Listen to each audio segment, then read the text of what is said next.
I'm 40 years old. I'm a man. I'm 40, which means I am firmly a millennial, the greatest generation. We are old enough to remember life without the internet, but we are young enough that we lived through the revolution and it's completely embedded in our life and we know how to navigate and use it.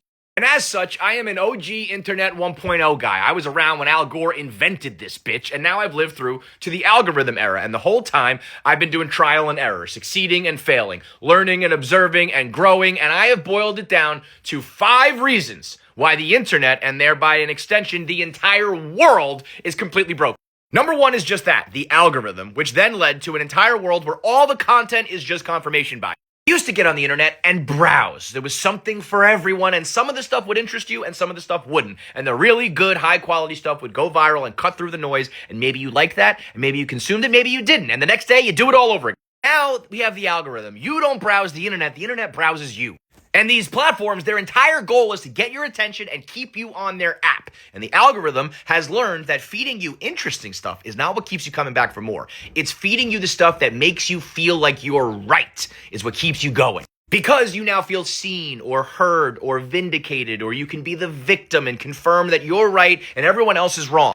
So this relationship with the algorithm creates 2 distinct dynamics. Number 1 is that people think everyone agrees with me. Look how many people on the internet are saying this thing. It must be categorically true.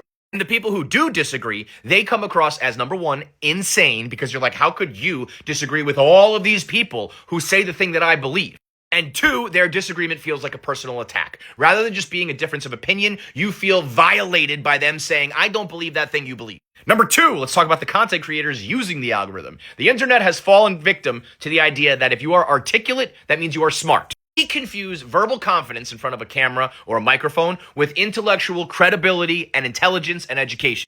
It's a bunch of people who are emboldened by, number 1, the echo chamber that they now exist in, who are really fast talking, and they're very good debaters, and they can catch you in gotcha moments, and they use short, viral clips where they just scratch the surface level of a topic, and they come across as very educated, and it is very entertaining, but it doesn't mean that they are smart or know what they're talking about. And so the internet rewards people who sound smart and are captivating rather than the people who are actually smart because maybe they're not as entertaining. And that's why the debate experts and the contrarians and the conspiracy theorists go viral, while the actual smart people who are like, this topic is pretty nuanced and I think we need to look at both sides of it, they'll never be on your For You page. Number 3, these articulate people also have access to more information than any humans ever before them. And they now believe that having information means they have an understanding. That's not necessarily true. You watch a reel or a TikTok or read a Wikipedia page and you don't really know what you're talking about, but you now know the buzzwords and the keywords and the vocabulary to go along with your articulate gift of gab. And now it sounds like you know what the fuck you're talking about. Being an expert used to mean something. Now everyone's a self-proclaimed expert. If everyone's an expert, no one's an expert. And don't get me wrong, it's great for entertainment value on a video or a podcast where you know just a little bit more than the audience. You start dropping facts and stats and tidbits that are captivating.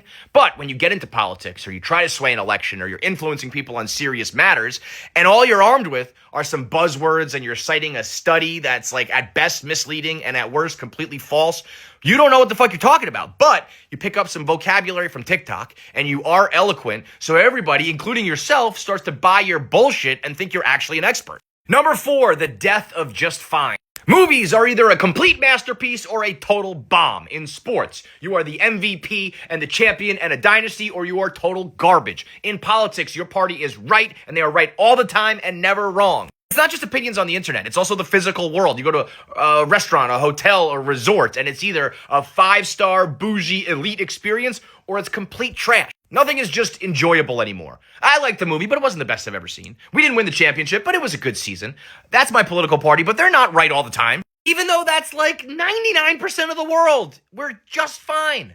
And the 5th and final piece of this thesis is that the internet became a job.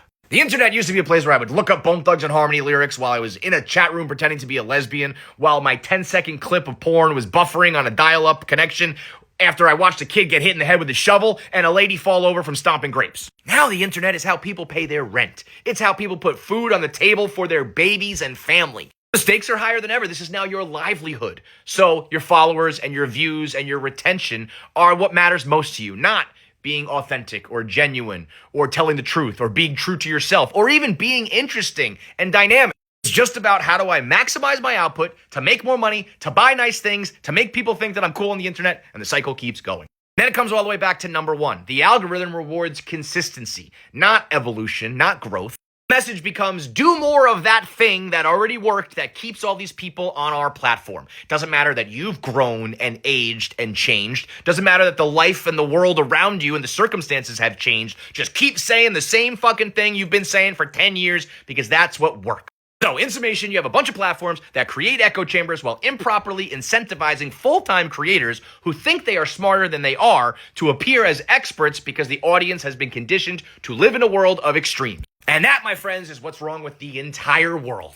By the way, I'm not immune to all this. There are people out there who probably say I do all 5 of these things all the time. I know I've done a few of them here or there over the last 15 years. I try not to. I try to be as real and genuine and as authentic as I possibly can while still maximizing this gig. I want to earn as much as I can. I want to take advantage of all the opportunities, and I want to try to do it in a way that doesn't feed into this bullshit.